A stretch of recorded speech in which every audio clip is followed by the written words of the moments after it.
Today's 2-minute fairy tale is a vicious, cool fairy tale from the Brothers Grimm about discrimination, and it's called One Eyes, Two Eyes, Three Eyes. It's the only story where it's the middle daughter, not the youngest, who is the heroine. A woman has 3 daughters. The oldest has 1 eye in the middle of her forehead. The middle one just has 2 eyes, like most people. And the youngest one has 3 eyes, 2 on the side of her head and 1 in her forehead. Though there is no father and we never really get specifics on the mom's eyes, everyone makes fun of 2 eyes for only having 2, like she's the weird one. Like Cinderella, they abuse her and they don't feed her, giving her only scraps to eat. One day she goes out to tend the goat and an old woman sees her crying and appears and says, "Hey, just say a little rhyme to the goat and you'll have this table full of food that appears." She does, it works, she eats her fill, and then she says, "Little goat bleat, little table away," and it all vanishes. Mom gets suspicious when she's not starving anymore, so she sends One Eye out to spy on her, but our girl knows she's there and so she sings her to sleep and her one eye closes, she doesn't see anything. The next day she sends 3 eyes and she sings her to sleep too, but she only makes 2 of her eyes close, not one of them, so she sees. So in revenge, they kill the girl's magic goat. She's crying again, old woman shows up and says, "Don't worry,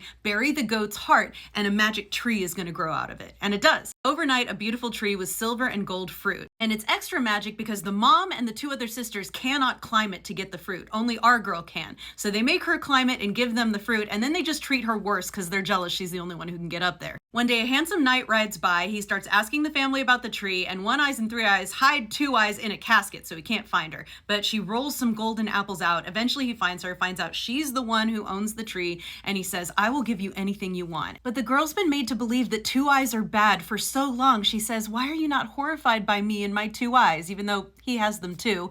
And he's like, "It's not horrible to me. I think you're beautiful." She says, "I just want to be taken away from here." So he takes her away. They live in his father's castle. He gives her beautiful clothes, plenty of food and drink, and he eventually falls in love with her, and they get married, which is cool that it's really love and not a prize. The sisters are happy she's gone until they wake up the next day and realize the tree has vanished because it transplanted to the castle, so 2 Eyes still has her tree. Well, one day in the future, 2 poor begging women come to the castle and 2 Eyes realizes they are her sisters. She forgives them, lets them in, makes them welcome, and they repent ever having been mean to her. As always, check out my book, Dust Spells, a reimagining of another Grimm story, The Shoes That Were Danced to Pieces, and my podcast. All the links are in the bio.